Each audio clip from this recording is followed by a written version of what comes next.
contoh analisis diskriminan 2 faktor. Artinya kemampuan pemecahan masalahnya ini saya kategorikan menjadi 2 kategori, ya. Rendah dan tinggi. Kemudian perintah SPSS-nya ini sudah ada. Nanti dari menu analyze kita pilih classify, diskriminan, lalu masukkan variabel kemampuan pemecahan masalah ke dalam grouping variabel. Lalu nanti kita minta definisikan ring-nya. Karena ada 2 kelompok, 0 dan 1, maka nanti isikan minimum 0, maksimum 1. Lalu semua variabel independen dimasukkan ke kotak independen. Nanti lalu klik statistik, aktifkan univariate ANOVA dan box M, continue lalu OK. Saya akan peragakan, analyze di sini.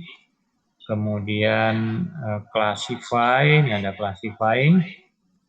Lalu ada diskriminan di bawah. Ini diskriminan, kalau ini saya klik, muncul kotak dialog. Sebentar, ini tadi saya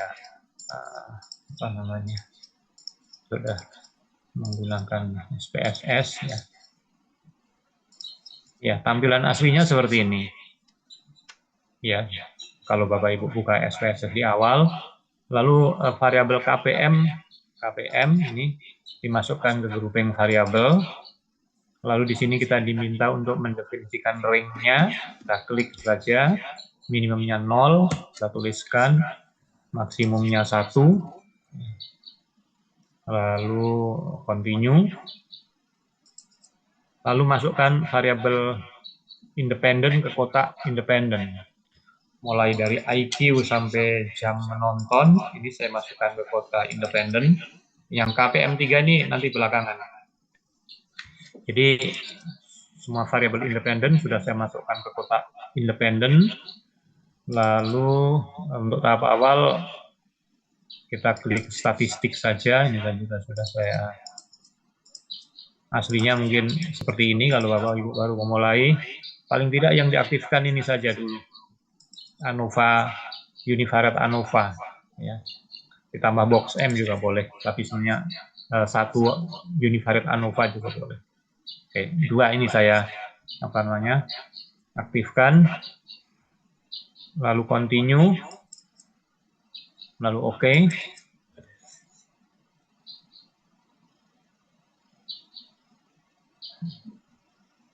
Ya, kemudian muncul output SPSS yang cukup panjang.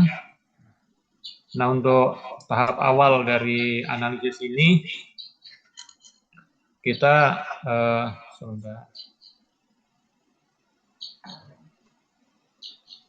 ya ini tadi ada bagian-bagian yang sudah saya modifikasi sehingga muncul ini, tapi ini kita abaikan dulu saja. Ya, nanti yang terpenting adalah ketika kita sudah melakukan langkah-langkah ini, kita lihat pada test of equality of group means. Jadi Bapak Ibu, kita memiliki 2 kelompok yang IQ-nya, kemampuan pemecahan masalahnya rendah, terdiri dari 29 orang, dan kelompok yang memiliki kemampuan pemecahan masalah tinggi. Nah, untuk IQ-nya, untuk kelompok yang memiliki kemampuan pemecahan masalah rendah ini kan skornya ini, skor IQ-nya, gitu, sampai data ke 29. Sementara kelompok yang kemampuan pemecahan masalahnya tinggi, skor IQ-nya ini mulai yang di bawah-bawah ini. Nah, 2 kelompok data ini ke atas dengan 2 kelompok data ini ke bawah, itu apakah ada perbedaan rata-ratanya atau tidak untuk IQ-nya? Nah, kalau kita lihat di sini untuk IQ-nya baris pertama,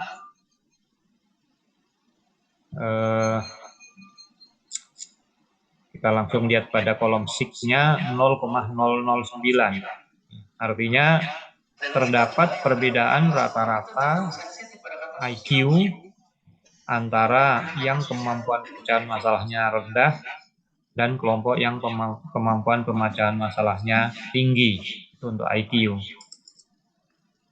Demikian pula untuk kemampuan berpikir kritis, ini SIG-nya kurang dari 0,05, motivasi kurang dari 0,05, kerajinan 0,02, jam belajar 0,042. Nah, yang terakhir jam nonton ini 0,209, lebih dari 5%. Nah, ini kita bisa simpulkan bahwa jam nonton antara kelompok yang memiliki kemampuan masalah rendah dan tinggi ini tidak berbeda secara signifikan. Nah, untuk analisis selanjutnya, variabel independen yang antar kelompok itu tidak berbeda secara signifikan ini tidak perlu kita sertakan pada analisis lebih lanjut ya. Jam nontonnya ini kita tidak perlu gunakan karena antara yang tinggi dan rendah ini sama saja rata-ratanya. Jadi sekarang kita akan lakukan langkah berikutnya. Kita lakukan analisis diskriminan seperti tadi, namun yang jam menonton ini kita keluarkan saja. Karena rata-rata antara yang kelompok rendah dan tinggi tidak sama. Nah, cuman sekarang agar kita mendapatkan informasi lebih banyak lagi, kita tambahkan beberapa perintah.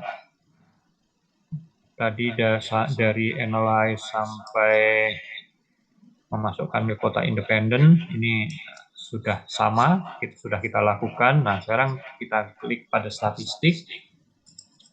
Statistik ini kita aktifkan, min-nya kita aktifkan, Fisher nanti kita perlukan, unstandardized type ini juga kita centang saja.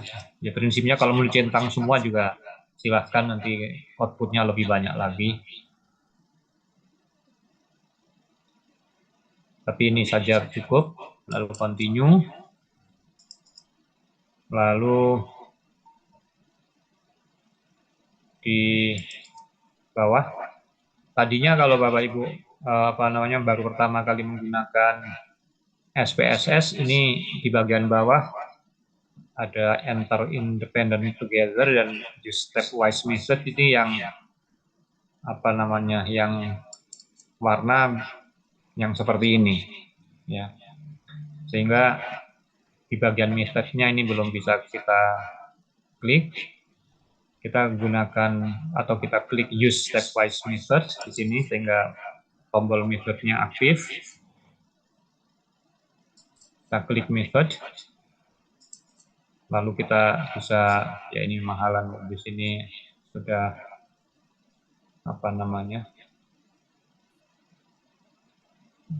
terpilih, bisa juga yang lain. Kemudian use probability F, ini kita klik, kita klik di sininya. Kalau kondisi awal biasanya ini belum belum terpilih. Lalu continue. Nah, kemudian ada tombol classify. Ini asalnya juga masih belum ada yang terpilih. Nah, untuk klasifikasi untuk classify ini kita centang paling tidak ini case results, karena ini nanti saya kira outputnya penting untuk kita. Leave one out classification, lalu continue, lalu saya kira ini cukup ya. Kalau yang lain-lain ada centang juga silahkan. Lalu oke.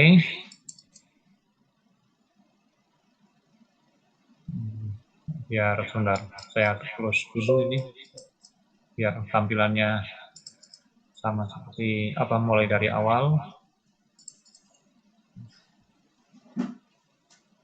Ini tadi sudah kita lakukan sehingga tinggal oke saja.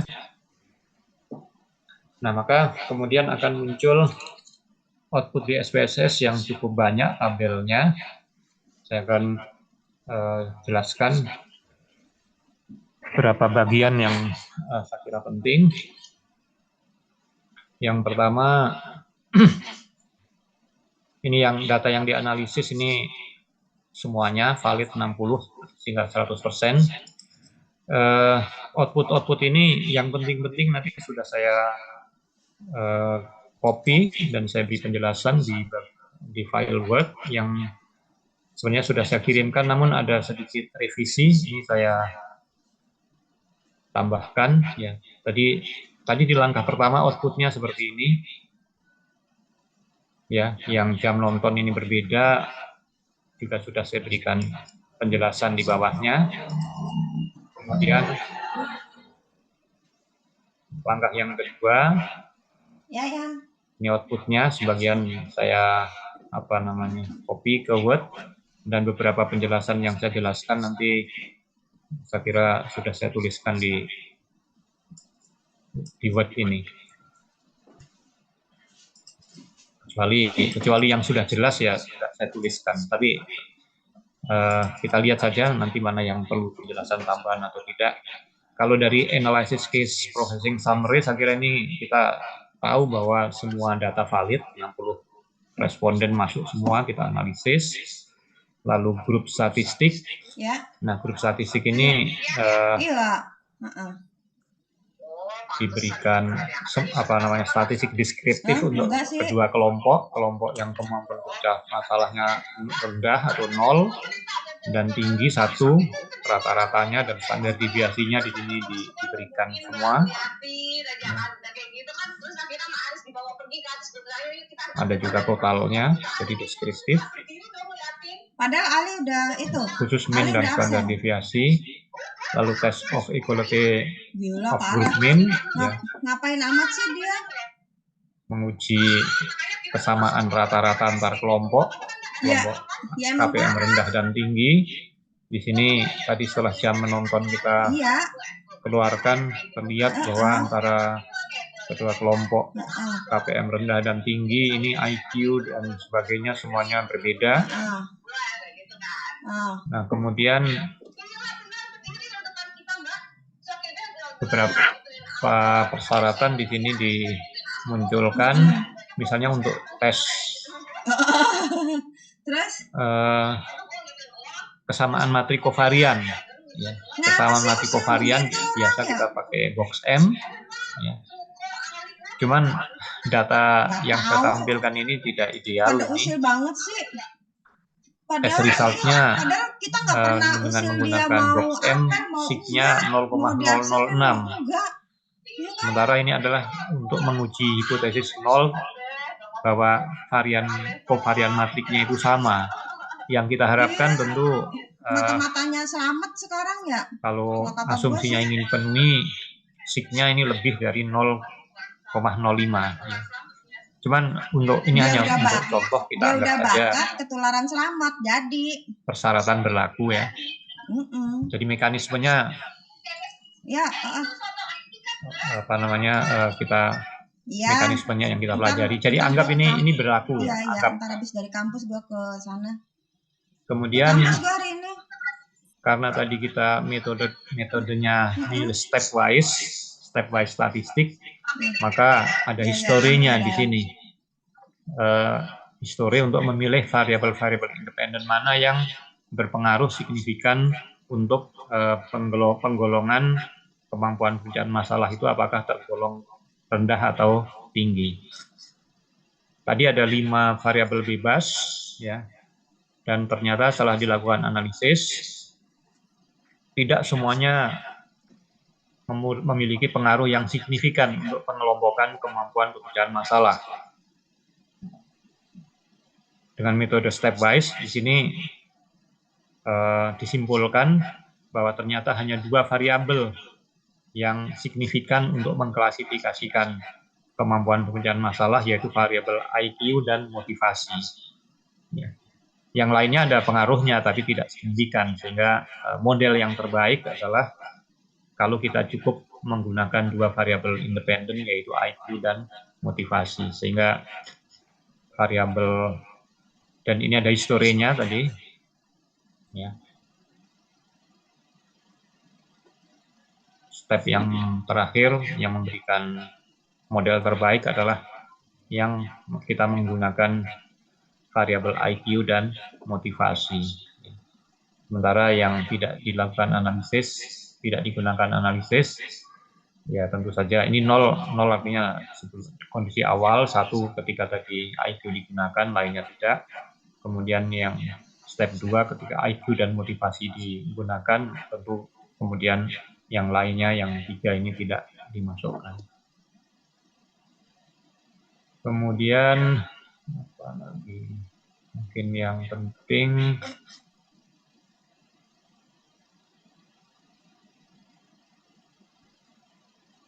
nah, berikutnya yang penting ini adalah canonical discriminant function coefficient. Canonical discriminant function coefficient ini mirip dengan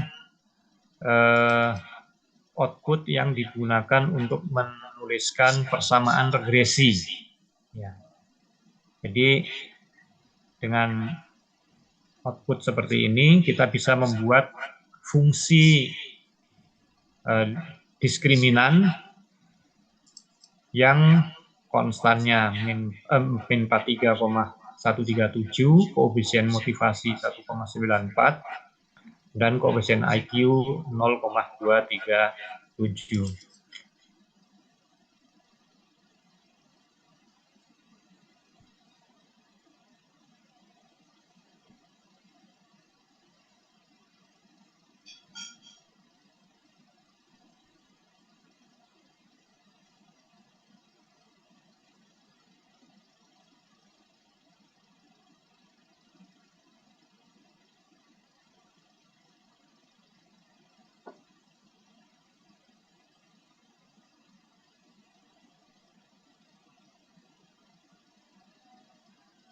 Ya, di sini kita bisa buat persamaan atau fungsi diskriminan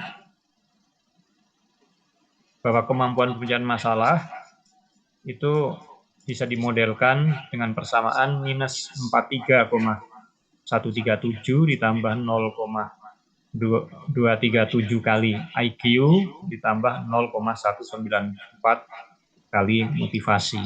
Mirip dengan persamaan regresi. Cuman bedanya di sini variabel dependennya adalah kategorik. Ya. Nah, nanti fungsi diskriminan ini kita pakai untuk menentukan seorang responden dengan data tertentu apakah akan masuk kategori, kita prediksi masuk kategori kemampuan pekerjaan masalah rendah atau tinggi. Nah, fungsi ini tadi ada 2 kelompok data, kelompok IQ, KPM rendah dan tinggi. Kemudian KPM rendah itu ada IQ,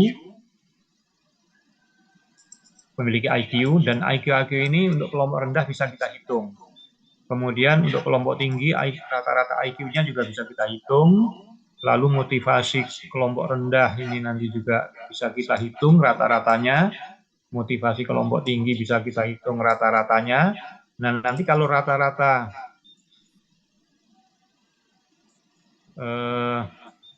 itu kita masukkan rata-rata IQ baik kelompok rendah maupun kelompok tinggi, kemudian rata-rata motivasi baik kelompok rendah maupun kelompok tinggi kita masukkan ke dalam persamaan ini, maka kita akan mendapatkan nilai KPM-nya ini. Ya. Dan itu sudah otomatis diberikan oleh SPSS, yaitu function at group centroids. Di sini ada penjelasan di bawahnya. Unstandardized canonical discriminant function evaluated at group means. Ya. Jadi pada kelompok pemecahan masalah rendah, ya. Tadi IQ-nya punya rata-rata, motivasi punya rata-rata. Kalau kita masukkan, maka KPM-nya akan kita peroleh minus 0,466. Dengan persamaan tadi ini kalau IQ-nya dan motivasinya kita ganti dengan rata-rata pada kelompok tinggi, rata-rata IQ kelompok tinggi dan rata-rata motivasi kelompok tinggi kita masukkan, maka kita akan mendapatkan KPM-nya 0,436. 0,436. Yang satu positif, yang satu negatif. Nah, nilai ini yang nantinya kita pakai sebagai dasar untuk mengklasifikasikan seorang responden apakah dia termasuk ke dalam kategori kemampuan pemecahan masalah rendah atau kemampuan pemecahan masalah tinggi. Di sini secara sekilas rendah itu kalau KPM-nya kalau dihitung pada rata-rata IQ dan motivasi minus 0,466 negatif, hampir yang negatif 0,4 sekian. Ya. Kemudian kalau pada yang tinggi KPM-nya positif 0,4 sekian. Jadi kalau kita kemudian nanti memiliki responden dan kita hitung KPM-nya dengan menggunakan persamaan ini, lalu mendapatkan hasil yang positif, tentu akan lebih dekat ke 1, sehingga kita kelompokkan ke dalam KPM tinggi. Kalau ada responden lain yang kalau kita hitung kemudian KPM-nya negatif, ya lebih dekat ke minus 0,466, maka responden tersebut akan masuk ke dalam kelompok yang kemampuan pemecahan masalahnya rendah.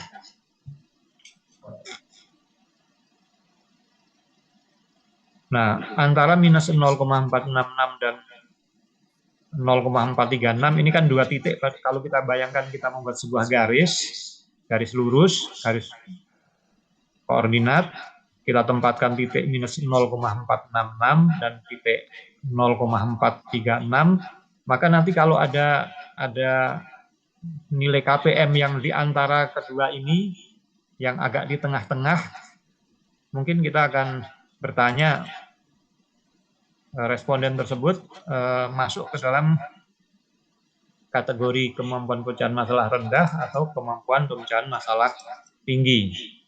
Nah, kita bisa hitung suatu nilai sebagai patokan. Nanti kalau KPM-nya lebih dari nilai tersebut, kita masukkan KPM tinggi. Kalau kurang dari nilai tersebut, kita masukkan KPM rendah. Nanti ada penjelasan di bawahnya.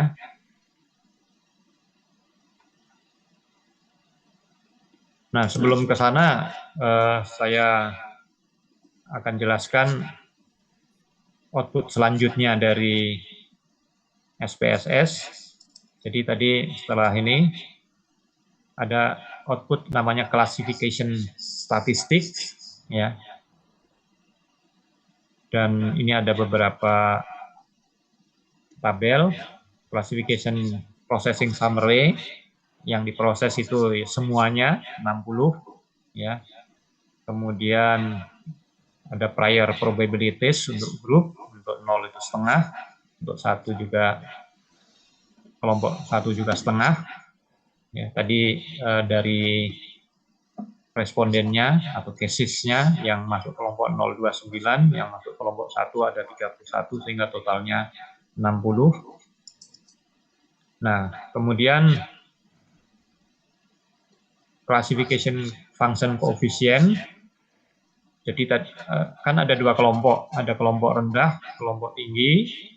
Kemudian pada kelompok rendah itu kita juga bisa membuat persamaan kemampuan pemecahan masalah pada kelompok rendah dan kemampuan pemecahan masalah pada kelompok tinggi. Ya.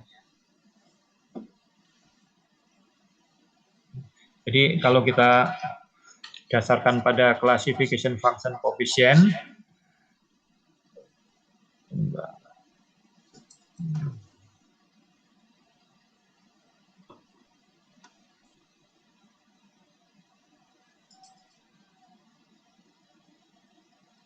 maka untuk yang KPM rendah itu persamaan ya mirip persamaan garis regresi ya, persamaan fungsi determinannya itu, atau persamaan klasifikasi minus 945, sekian tambah 11,965 kali IQ ditambah 6,295 motivasi. Kalau yang tinggi seperti ini persamaannya, tentu berbeda koefisiennya. Nah, kemudian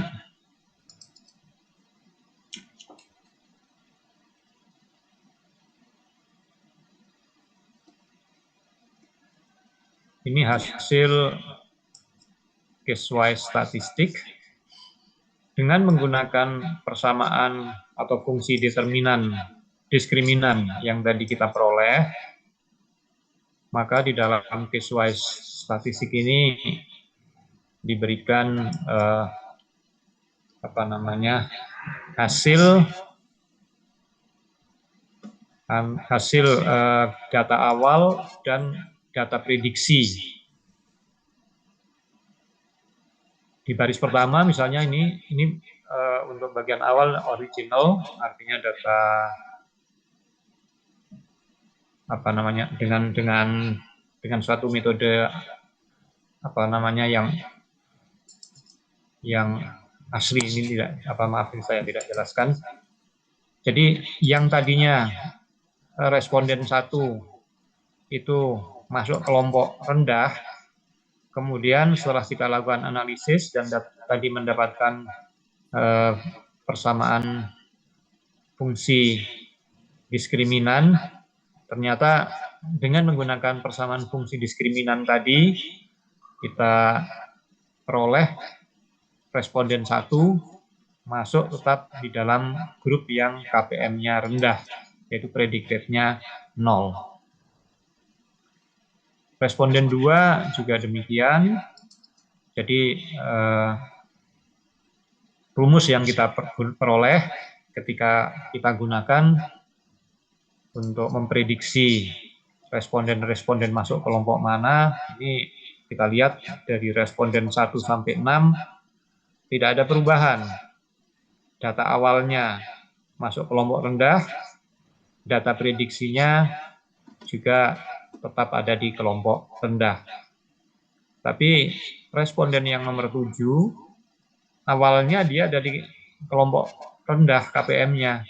Tapi kemudian kalau kita prediksi dengan data-data IQ dan motivasi yang mereka miliki, kalau kita prediksi dengan menggunakan persamaan fungsi diskriminan, maka dia tidak lagi berada di kelompok KPM rendah, tapi akan berubah masuk ke dalam kelompok KPM 1. Ini kelompok responden 7. Demikian pula responden nomor 10, nomor 12, dan seterusnya. Ada beberapa di sini yang pindah kelompok dari KPM rendah ke KPM tinggi. Sebaliknya, yang tadinya KPM-nya tinggi, ini juga ada beberapa setelah kita prediksi menggunakan model yang kita peroleh, menjadi berpindah kelompok, menjadi kelompok rendah. Ada juga yang tetap, dan tentu banyak yang tetap ya. Awalnya KPM tinggi, hasil prediksinya juga KPM tinggi. Yang ini yang kedua, setelah ada cross validasi, ya tentu yang bawah ini yang lebih akurat.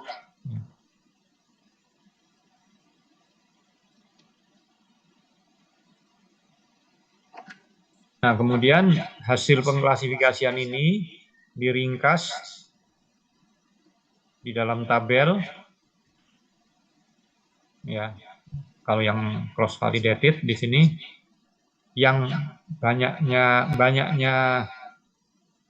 yang KPM-nya rendah, awalnya 19, kemudian setelah diprediksi, awalnya tadi 29 yang masuk kategori KPM rendah, setelah menggunakan hasil analisis, maka yang masuk kelompok atau yang tetap pada kelompok rendah sebanyak 19. Kemudian yang berpindah kelompok dari 29 tadi ada 10 responden masuk ke kelompok tinggi. Kemudian yang tadinya di kelompok tinggi ada 31 tadi yang di kelompok tinggi asalnya, kemudian pindah ke kelompok rendah ada 8, ya, kemudian yang tetap ada 23. Ya, ini pengklasifikasiannya mungkin tidak terlalu bagus karena tadi misalnya ada asumsi yang tidak dipenuhi, misalnya kesamaan kovarian matriknya tidak sama. Kalau kita punya data yang kesamaan kovarian matriknya sama, mungkin ketepatan prediksinya akan menjadi lebih tinggi. Jadi di sini di penjelasannya 73,3% grup asal responden, cases to respondennya. Grup asal secara benar diklasifikasikan. Angka 73,3% itu adalah rata-rata dari 72. Ini yang benar kan 0 ya, 0 tetapi 0, 72,4%, dan satu tetap di 1, 74,2%, rata-ratanya 73,3%. Jadi kita gunakan yang atas di sini. Kemudian kalau yang bawah yang sudah divalidasi, cross validated, ini 65,5 dan 74,2, kalau di rata-rata sekitar 70%. Ya. Jadi pengklasifikasian yang sesuai 70%.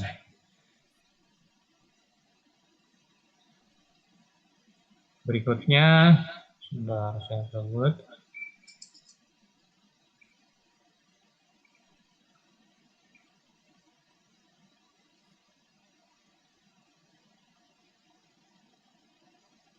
Nah, tadi kita peroleh nilai dari KPM yang dihitung pada rata-rata.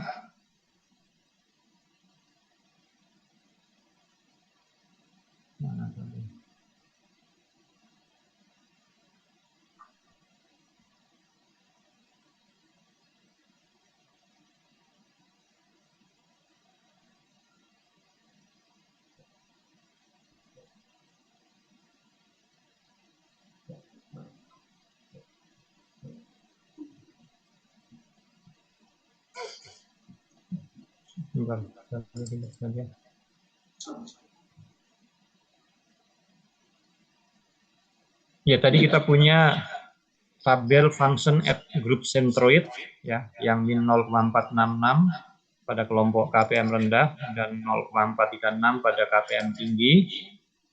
Lalu kita punya juga tabel prior probabilities for group. Nah, kita kombinasikan kedua tabel ini karena banyaknya yang di grup rendah dan tinggi ini berbeda, walaupun sedikit, hanya 1-2 bedanya. Maka untuk menentukan batasnya ada formulanya di bawahnya. Kalau saja datanya sama, misalnya ini 30 ya, yang masuk kelompok rendah misalnya 30 cases, yang masuk kelompok tinggi 30, maka logika kita nanti untuk menentukan batas apakah dia akan masuk kelompok rendah atau tinggi, ya tengah-tengah dari yang kedua angka ini aja atau rata-rata dari kedua angka ini gitu. Tapi karena di sini banyaknya responden yang di kelompok 0 dan 1 sedikit berbeda, maka lebih akuratnya kita hitung begini. N0 ini saya simbolkan untuk yang banyaknya responden awalnya di kelompok 0 yaitu 29. Lalu N1 banyaknya responden yang awalnya di kelompok 1. Jadi N029, N131. Lalu dari tabel function at group centroid ya, KPM-nya di sini yang KPM 0 ini saya gunakan simbol saja Z0 minus 0,466.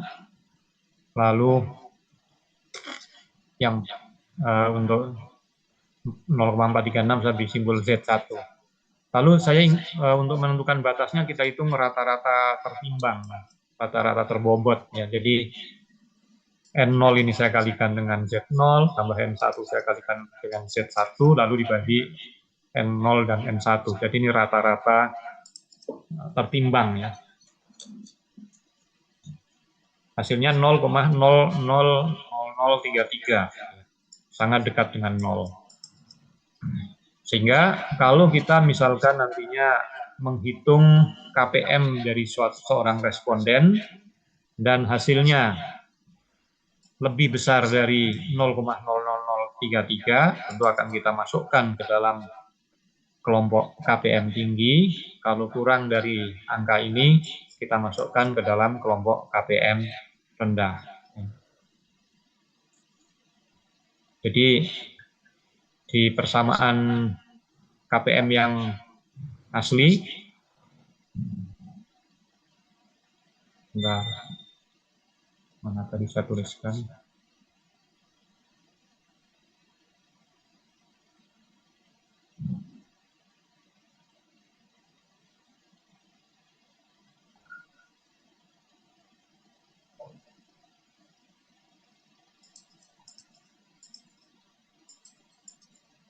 Ya, ini.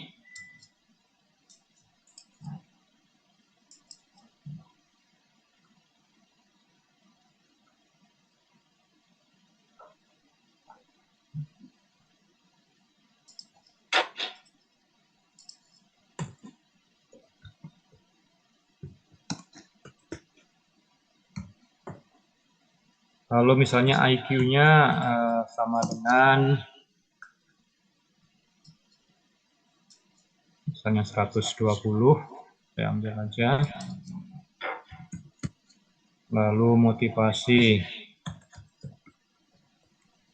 misalnya 90, maka KPM-nya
ya hasilnya sangat besar.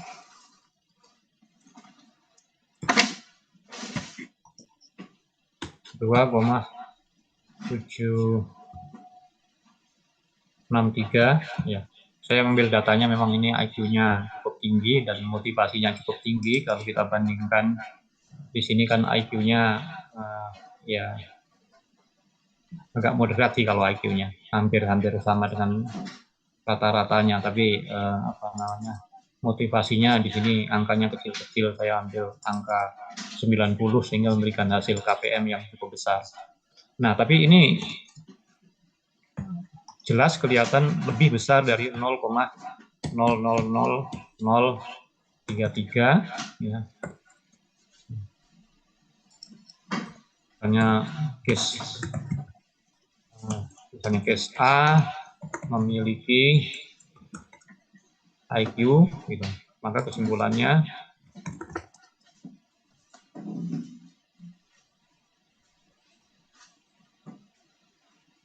masuk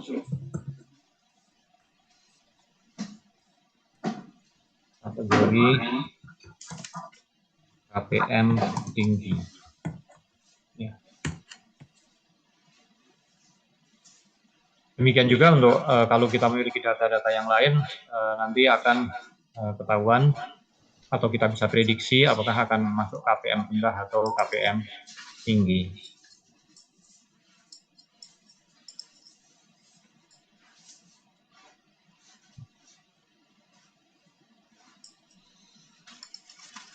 Jadi ini inti dari analisis diskriminan dua faktor, di mana setelah kita lakukan analisis, endingnya kita bisa memperoleh suatu persamaan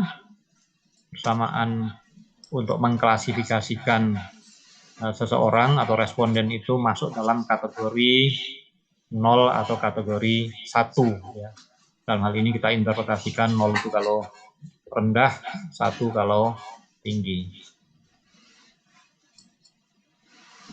Nah, analisis diskriminan tentu saja juga bisa diperluas jika variabel dependennya memiliki lebih dari 2 kategori. Misalkan kemampuan pekerjaan masalahnya saya sekarang kategorikan menjadi 3.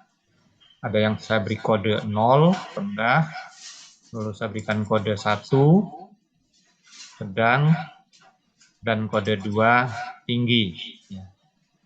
Nah, kita bisa lakukan analisis serupa dengan SPSS.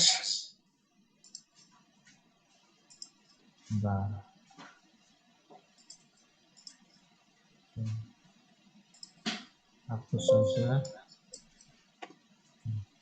Kita lakukan analisis serupa, analyze,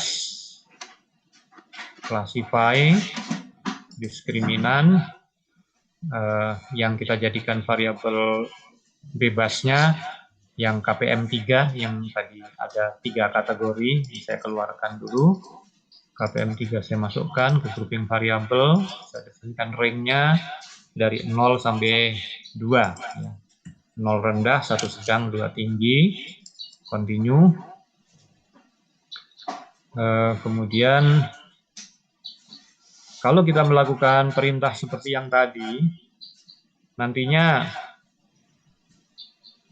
kita akan memiliki fungsi diskriminan ada 2. Ada 2 fungsi diskriminan. Dan didasarkan pada 2 fungsi diskriminan tersebut, nanti kita bisa mengklasifikasikan seorang responden itu akan masuk kategori KPM rendah, sedang, atau tinggi. Ya. Cuman akan agak lebih rumit itu untuk kita mengklasifikasikan secara numerik. Namun di SPS ini diberikan nanti satu cara untuk kita bisa mengklasifikasikan responden apakah akan masuk ke kategori rendah, sedang, atau tinggi KPM-nya dengan menggunakan yang disebut nanti territorial map. Ya.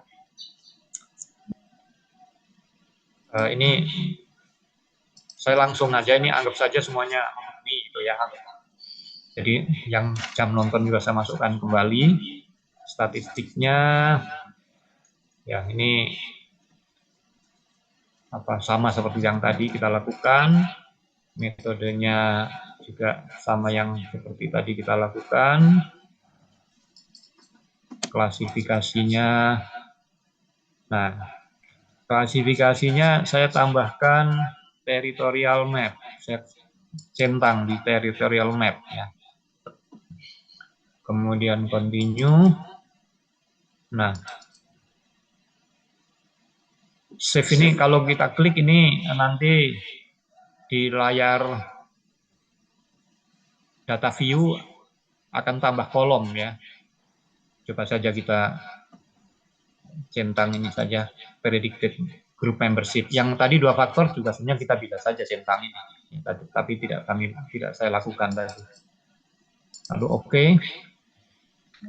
Kita lihat.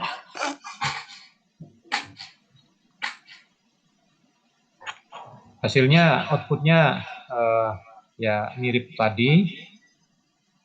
Saya akan lihat beberapa yang beda. Di sini grup statistiknya tentu menjadi 3 kelompok 0, 1, 2. Test equality, ya ini tadi yang jam nonton besar juga, beda juga ternyata. Atau bahkan di sini yang kerajinan itu kalau dijadikan 3 kelompok juga rata-ratanya antara 3 kelompok ini tidak lagi berbeda ya. Sehingga kalau kita mau lakukan analisis variabel kerajinan dan jam menonton tidak disertakan juga nggak masalah. Nah ini kesamaan matrik kovariannya di sini sudah lebih dari 5%, ini oke saya kira. Ya. Lalu saya ingin tunjukkan yang agak berbeda itu, yang penting. Nah ini yang canonical function, canonical discriminant function coefficient. Di sini ada 2 fungsi, ya. Ada fungsi pertama dan fungsi kedua. Dan ternyata dari hasil analisis ini ada 3 variabel bebas yang punya pengaruh signifikan terhadap kemampuan pemecahan masalah, yaitu IQ, motivasi, dan jam belajar. Tadi ketika kita hanya mengelompokkan rendah dan tinggi saja, variabel independen yang berpengaruh adalah IQ dan motivasi. Tapi sekarang ketika kita mengelompokkan menjadi 3 kelompok, ternyata ada 3 variabel yang perlu diperhitungkan. Selain IQ dan motivasi, juga jam belajar. Nah, dari sini kita seperti membuat persamaan regresi, bisa membuat KPM, persamaan fungsi diskriminan. Yang pertama, ya, konstannya ini koefisien-koefisien dari variabel IQ, motivasi, dan jam belajar. Yang kedua, persamaan yang kita buat, konstannya ini, lalu ini koefisiennya. Jadi kita akan memiliki 2 buah persamaan untuk KPM. Yaitu kita akan memiliki 2 buah fungsi diskriminan kanonik ya untuk 3 kelompok ini. Prinsipnya 2 fungsi tersebut yang nantinya digunakan untuk mengklasifikasikan responden menjadi kelompok rendah, sedang, atau tinggi.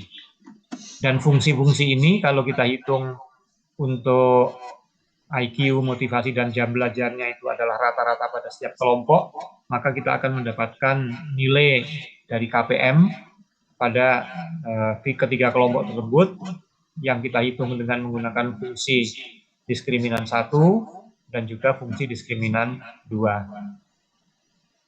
Nah, sekarang kedua fungsi ini harus secara simultan kita gunakan untuk menentukan seorang responden ini apakah masuk ke dalam KPM rendah, sedang, atau tinggi.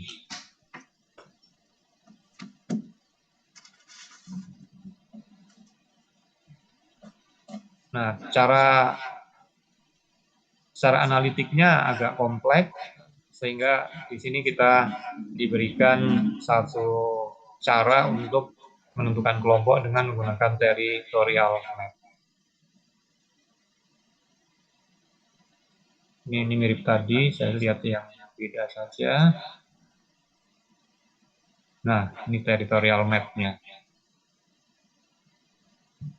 Sebelum saya jelaskan territorial map ini, kita lihat dulu yang lain-lain. Ini tadi mirip yang tadi. Responden 1, awalnya 0, masuk 0. Diprediksi 0.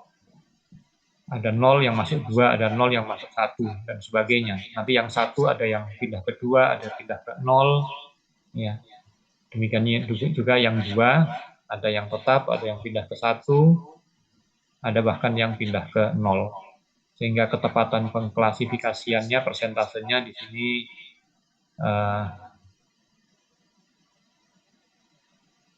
rata-ratanya bisa kita hitung.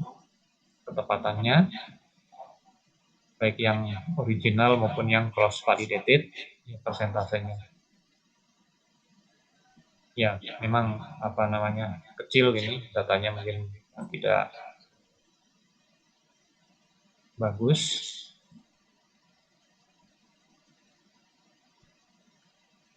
Nah, sekarang bayangkan kita memiliki dua buah fungsi kanonik. Persamaan pertama menggunakan ini, persamaan kedua menggunakan ini. Jadi kita punya fungsi yang pertama dan juga menggunakan fungsi yang kedua. Nah, fungsi yang pertama di dalam territorial map itu kita ambil, sebentar, saya copy dulu.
Ya, jadi kita punya dua fungsi diskriminan. Lalu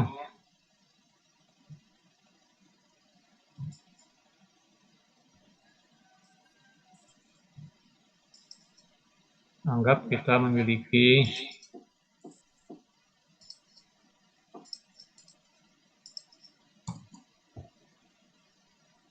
ini, saya ganti 80, lalu jam belajar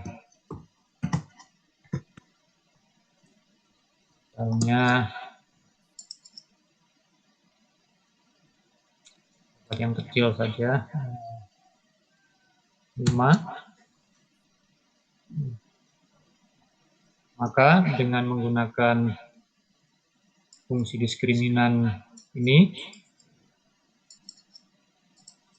kita bisa hitung.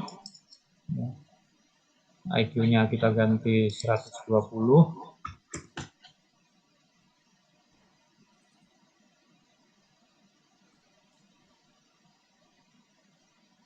Motivasinya kita ganti 80.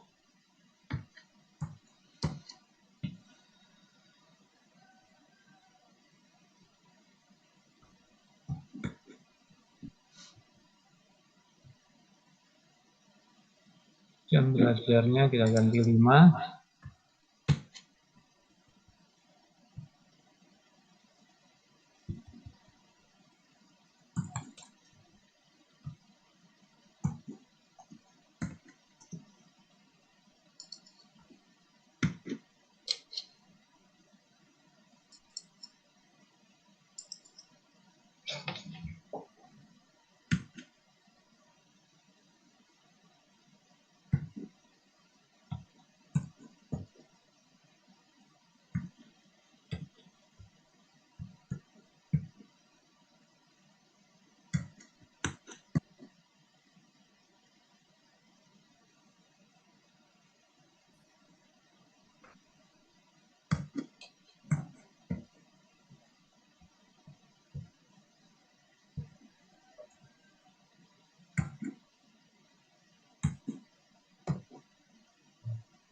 Ini apa namanya?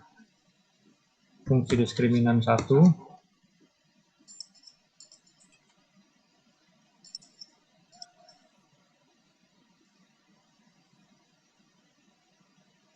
Tulis saja.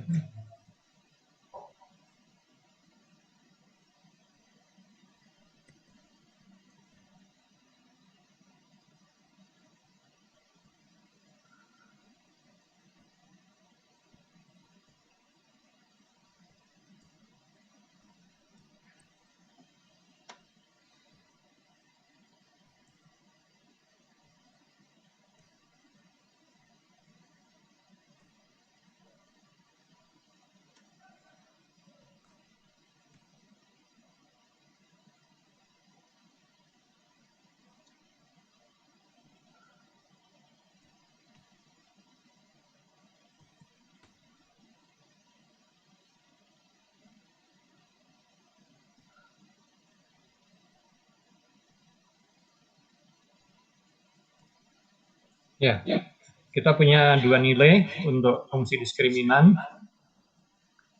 Fungsi diskriminan satunya minus 0,651, yang kedua minus 2,94. Ya, kita ingat aja minus 0,6 dan minus 2,9.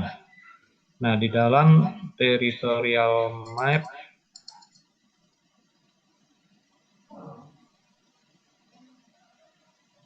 sumbu mendatar ada tulisan di sini canonical discriminant function 1, nilainya dari minus 8 sampai 8. Lalu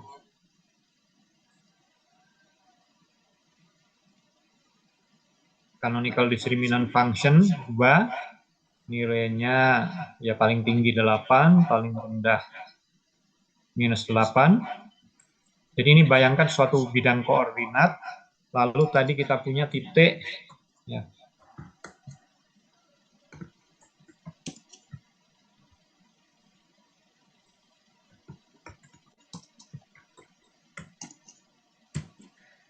minus 0,651, minus 2,946.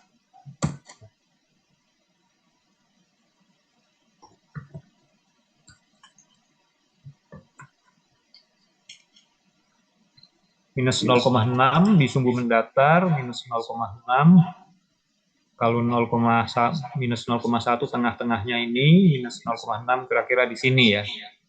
Nih, panah saya kelihatan ya, tanda panahnya. Saya tunjukkan ini kira-kira di sini. Sebelah kiri angka 0 yang jelas. Minus 0,6, adanya posisi di situ. Lalu minus 2,9 mendekati 3. Mendekati 3. Mendekati minus 3. Minus 3 itu antara min 4 dan minus 2, tengah-tengahnya. Kita lihat. Minus 3, tengah-tengahnya ini. Lalu minus 0,6 di bawah. Ya, oke. Ya, terlihatlah minus 0,3 itu kira-kira di sini.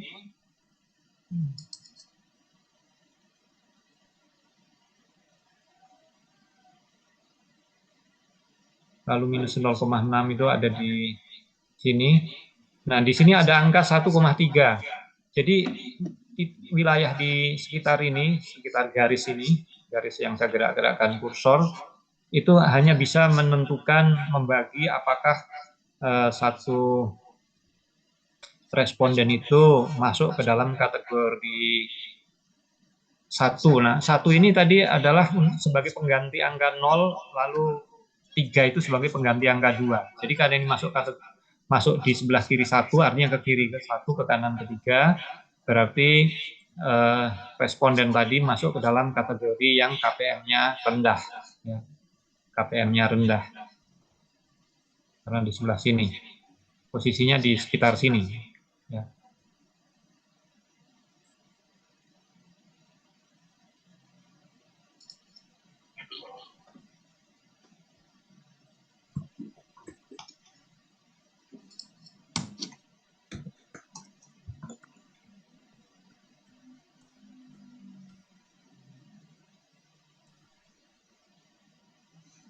Tadi ada perubahan simbol. Bentar, saya tunjukkan perubahan simbolnya.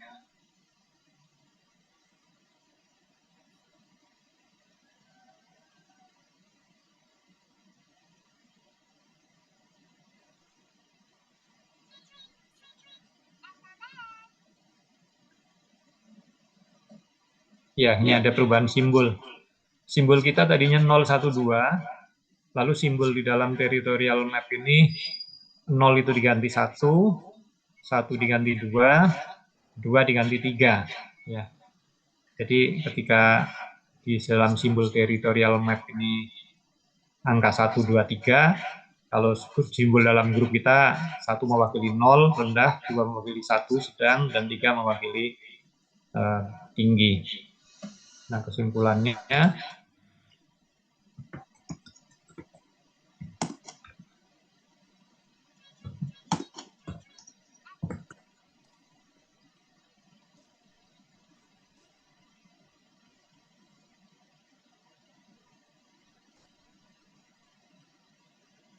nanti saya kirim apa yang update yang